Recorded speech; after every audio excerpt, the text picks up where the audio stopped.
E aí, pessoal que está na batalha por uma vaga na área policial? A gente sabe que o Estatuto do Desarmamento, a famosa Lei 10.826, é uma daquelas matérias que, nossa, cheia de detalhes, cheia de pegadinha, mas a verdade é uma só. Os pontos que realmente fazem a diferença na hora da prova são quase sempre os mesmos, então nesta análise a gente vai direto ao ponto, naquilo que interessa para gabaritar. Vamos lá? A pergunta de R$ 1 milhão é, com uma lei desse tamanho, por onde eu começo a estudar? O que as bancas realmente gostam de cobrar? É exatamente isso que a gente vai desvendar agora. O nosso foco aqui é total nos assuntos que mais caem e, mais importante ainda, naqueles erros que acabam eliminando muito candidato bom. Pensa nisso como uma revisão cirúrgica para aumentar o rendimento ao máximo. Bom, vamos começar pela base, pelos fundamentos. E olha, pode parecer básico, mas é exatamente aqui que muito concurseiro perde ponto precioso por desatenção. Dominar esses conceitos iniciais é o alicerce para entender todo o resto da lei. Então, atenção total. Essa aqui é uma dúvida clássica, né? Vira e mexe, aparece uma questão para tentar pegar quem não está ligado. Aquele famoso referendo de 2005, ele revogou o Estatuto do Desarmamento? Muita gente ainda tem essa dúvida. Mas vamos aos fatos. O que foi que a população votou exatamente naquele dia? A resposta, pessoal, é um gigantesco não. E isso aqui tem que ficar gravado na mente. O referendo decidiu sobre um único ponto, o artigo 35 da lei, que queria proibir o comércio de armas e munição. Como o não ganhou, o comércio continuou sendo permitido, claro, dentro das regras. Todo o resto da lei e todos os outros artigos continuam valendo normalmente. Então, fim de papo, o estatuto está em pleno vigor. Certo. Dúvida resolvida, vamos em frente. Agora vamos falar sobre controle e organização. Quem é que gerencia o cadastro das armas de fogo no Brasil? A resposta está numa sigla que despenca em prova, SINARM. Entender o que ela significa é crucial. A definição é simples. SINARM é o Sistema Nacional de Armas. Mas aqui está o pulo do gato que a sua prova vai cobrar. A sua vinculação. Muita atenção. O sistema foi criado no Ministério da Justiça. Mas quem toca o barco, quem opera o SINAR no dia a dia, é a Polícia Federal. É essa conexão que precisa ficar na memória. A prova vai te cobrar a letra da lei, o preto no branco. E a lei é muito clara, a competência do SINARM é da Polícia Federal. Então, para não errar mais, falou em registro de arma de fogo para cidadão comum, a gente liga direto à Polícia Federal. Simples assim. Agora, prepara-se. A gente chegou no ponto que talvez seja o campeão em derrubar candidatos. A diferença entre posse e porte de arma. Confundir esses dois conceitos não é uma opção, pode custar aquela questão que te coloca dentro das vagas.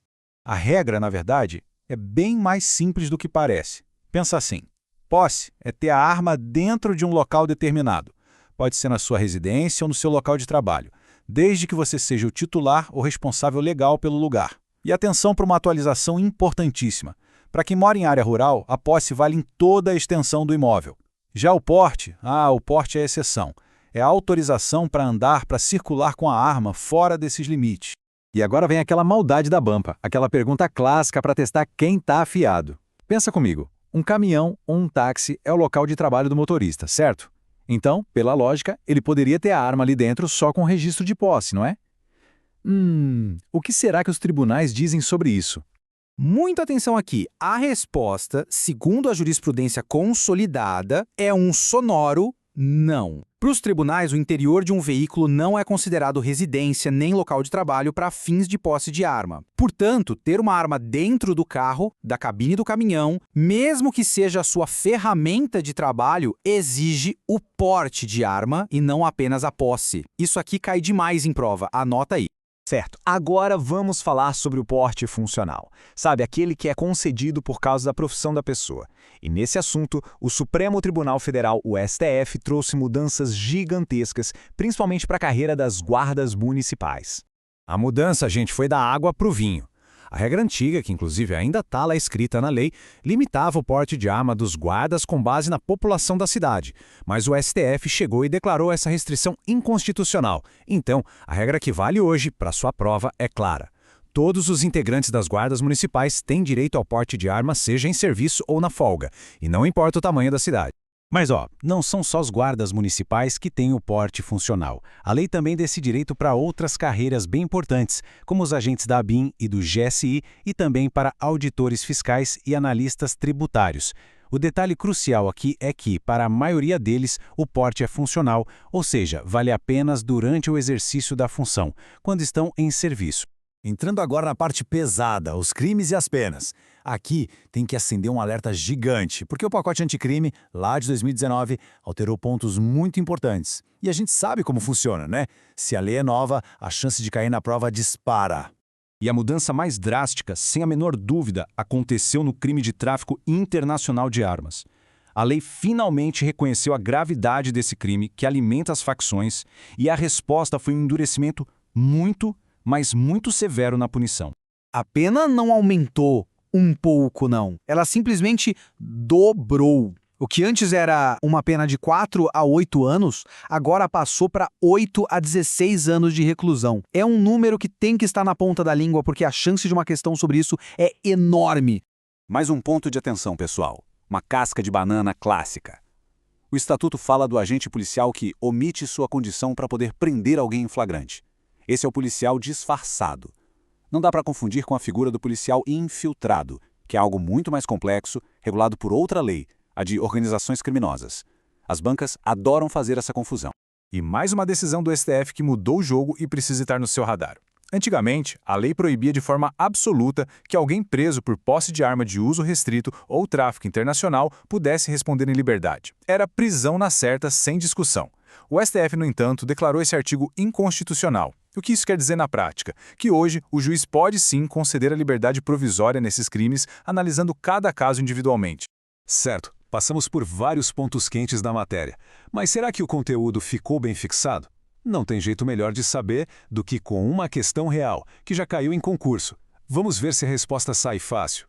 A pergunta é sobre o crime de omissão de cautela. A lei prevê um aumento de pena se a pessoa que pega a arma se encaixa num perfil específico.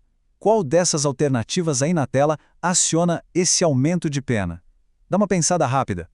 E a resposta correta é a letra D. Sabe por quê? Porque essa questão cobra a letra fria da lei. O artigo 13, no seu parágrafo único, diz que a pena aumenta se quem se apoderar da arma for criança, adolescente ou pessoa com deficiência mental.